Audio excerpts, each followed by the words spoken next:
If I told you that the EMU culture was what brought me here, that's what attracted me to want to be a part of your team, you probably look at me and say, like, what does he know about the EMU culture? He's been here a week. Like, how can he come up here and talk about the EMU culture?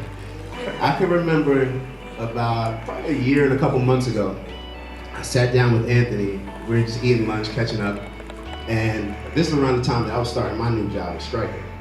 So, I was feeling myself a little bit. I was feeling good, and Anthony comes and sits down, and he's like, oh, I'm actually, starting a new venture as well.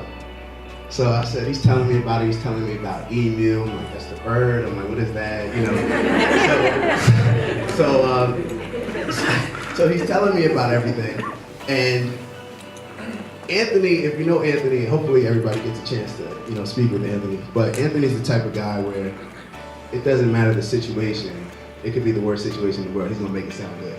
Or he'll make the best of it. Now I shouldn't say, he'll make the best of it. It's all about how you approach situations. He has great energy, right?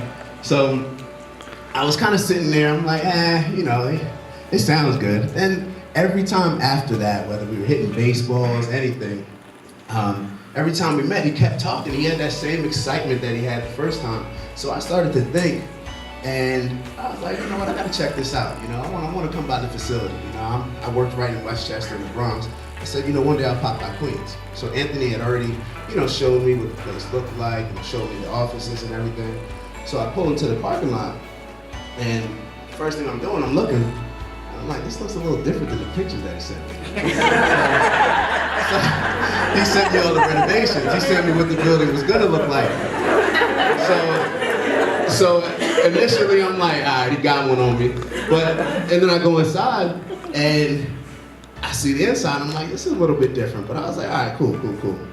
So Anthony, we went, we met, I still saw his vision, and I knew that the type of guy that Anthony was, he embraced those opportunities that you get to come in and really build something and have the opportunity to do something special. So now fast forward, I met Daniel. So as soon as I met Daniel, I realized that, okay, I get it, right? Everything kind of came full circle, where it didn't really matter what the building looked like.